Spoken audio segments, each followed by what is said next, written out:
بسم اللہ الرحمن الرحیم۔ السلام علیکم محترم ناظرین، احادیث مبارکہ میں موجود ہے کہ رسول کریم صلی اللہ علیہ وآلہ وسلم کی بعثت کے بارے میں ایک بیریے نے ایک یہودی چرواہے کو آگاہ کیا تھا۔ اس واقعہ کو حضرت ابو سعید خدری اور حضرت ابو ہریرہ نے بیان فرمایا ہے۔ واقعہ یوں ہے کہ ایک بیریا کسی چرواہے کی بکریوں کے پاس آیا اور ان میں سے ایک بکری اٹھا کر لے گیا۔ چرواہے نے اس کا پیچھا کیا یہاں تک کہ اس کے منہ سے بکری نکلوا لی۔ بیریا ایک ٹیلے پر چڑھ گیا اور پچھلی ٹانگوں کو زمین پر پھیلا کر سرین پر بیٹھ گیا اور اگلی ٹانگوں کو کھڑا کر دیا، اور اس نے چرواہے سے کہا، کیا تم اللہ سے نہیں ڈرتے کہ مجھ سے اللہ تعالیٰ کا عطا کردہ رزق چھین رہے ہو؟ چرواہے نے حیران ہو کر کہا، بڑی حیران کن بات ہے کہ بیریا اپنی دم پر بیٹھا مجھ سے انسانوں جیسی باتیں کر رہا ہے۔ بیریے نے کہا، کیا میں تمہیں اس سے بھی عجیب تر بات نہ بتاؤں؟ ایک آدمی یعنی محمد صلی اللہ علیہ وآلہ وسلم، جو کہ یثرب مدینہ منورہ میں تشریف فرما ہیں، لوگوں کو گزرے ہوئے زمانے کی اور جو کچھ ہونے والا ہے اس کی خبریں دیتے ہیں۔ راوی بیان کرتے ہیں کہ وہ چرواہا فوراً اپنی بکریوں کو ہانکتا ہوا مدینہ منورہ میں داخل ہوا اور ان کو اپنے ٹھکانوں میں سے کسی ٹھکانہ پر چھوڑ کر حضور نبی کریم صلی اللہ علیہ وآلہ وسلم کی خدمت میں حاضر ہو کر مشرف با اسلام ہو گیا، اور پھر اس نے آپ صلی اللہ علیہ وآلہ وسلم کو اس واقعہ کی خبر دی۔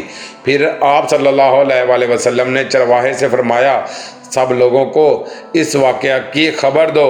بس اس نے وہ واقعہ سب کو سنایا۔ اس کے بعد حضور نبی اکرم صلی اللہ علیہ وآلہ وسلم نے فرمایا، اس نے سچ کہا، مجھے قسم ہے اس ذات کی جس کے قبضہ قدرت میں میری جان ہے، یہ قیامت سے قبل واقع ہونے والی نشانیوں میں سے ایک نشانی ہے۔ وہ وقت قریب ہے کہ ایک آدمی اپنے گھر سے نکلے گا، اس کی واپسی پر اس کے جوتے اور اس کا چابک اسے بتائیں گے کہ اس کے گھر والوں نے اس کے بعد کیا کیا۔ ایک مرتبہ حضور صلی اللہ علیہ وآلہ وسلم فجر کی نماز پڑھ کر باہر نکل رہے تھے۔ سامنے کیا دیکھتے ہیں کہ 100 بھیڑیے قطار میں بیٹھے ہوئے ہیں۔ ان بھیڑیوں نے آپ صلی اللہ علیہ وآلہ وسلم کو دیکھا تو اپنی زبان میں بولنا شروع کیا۔ آپ صلی اللہ علیہ وآلہ وسلم نے اس وقت اپنے صحابہ سے فرمایا کہ آپ کو خبر ہے کہ یہ بھیڑیے کیا کہہ رہے ہیں؟ تو صحابہ کرام نے جواب دیا کہ یا رسول اللہ، ہمیں نہیں معلوم۔ صحابہ کی بات سن کر آپ صلی اللہ علیہ وآلہ وسلم نے فرمایا کہ یہ بھیڑیے کہہ رہے ہیں کہ آپ صلی اللہ علیہ وآلہ وسلم کے صحاب کی بکریاں کھانے کو ہمارا دل نہیں کرتا، لیکن ہمارا رزق ہی یہی بکریاں ہیں، تو ہم کیا کریں؟ آپ صلی اللہ علیہ وآلہ وسلم ایسا کریں کہ ہمارا کوٹا مقرر کر دیں، اس کے علاوہ ہم کسی کو ہاتھ نہیں لگائیں گے۔ تو اس وقت آپ صلی اللہ علیہ وآلہ وسلم نے صحابہ سے فرمایا کہ بتاؤ اب کیا کیا جائے؟ صحابہ کرام عرض کرنے لگے کہ یا رسول اللہ صلی اللہ علیہ وآلہ وسلم، بات یہ ہے کہ پلی پلائی بکری دینے کو ہمارا دل نہیں کرتا۔ اس پر آپ صلی اللہ علیہ وآلہ وسلم نے فرمایا کہ اے میرے صحابہ، تم اپنی بکریوں کی حفاظت کرو، اور بھیڑیوں سے فرمایا کہ تم اپنا داؤ لگا لیا کرو۔ اس پر بھیڑیے واپس روتے ہوئے جانے لگے کہ یہ کام ہمیں بادل نخواستہ کرنا پڑے گا۔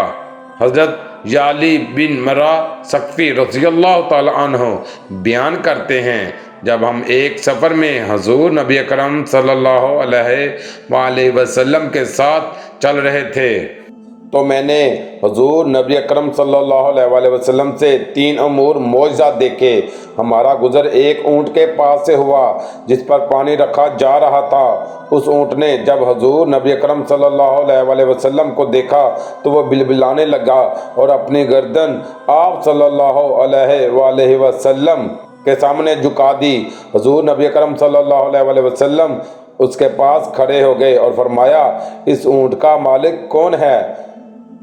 اس کا مالک حاضر ہوا تو آپ صلی اللہ علیہ وسلم نے اس سے پوچھا یہ اونٹ مجھے بیچتے ہو؟ اس نے عرض کیا نہیں حضور، بلکہ یہ آپ کے لیے تحفہ ہے۔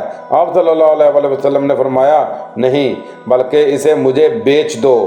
اس نے دوبارہ عرض کیا نہیں بلکہ یہ آپ کے لیے تحفہ ہے، اور بے شک یہ ایسے گھرانے کی ملکیت ہے کہ جن کا ذریعہ معاش اس کے علاوہ اور کچھ نہیں۔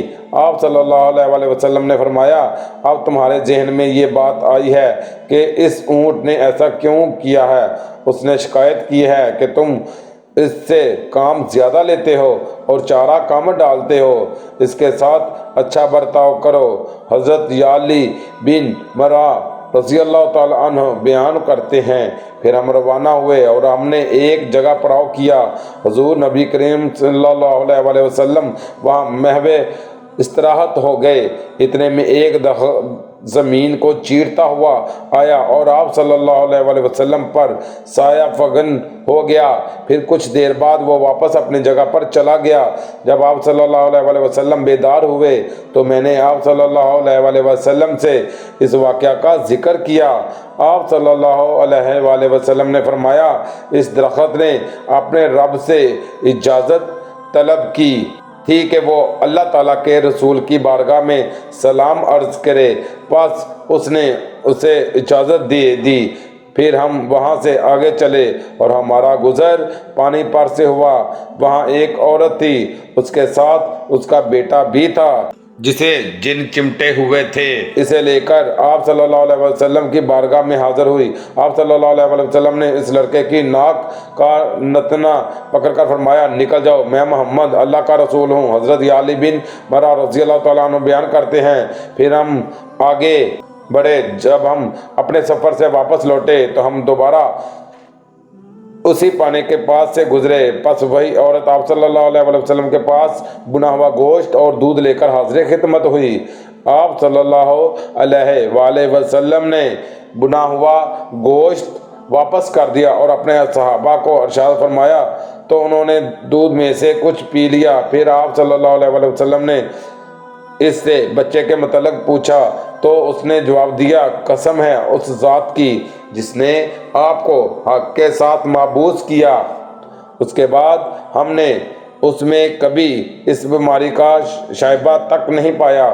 اس حدیث کو امام احمد بن حنبل نے مسند احمد میں اور ابو نعیم نے دلائل النبوۃ میں روایت کیا ہے۔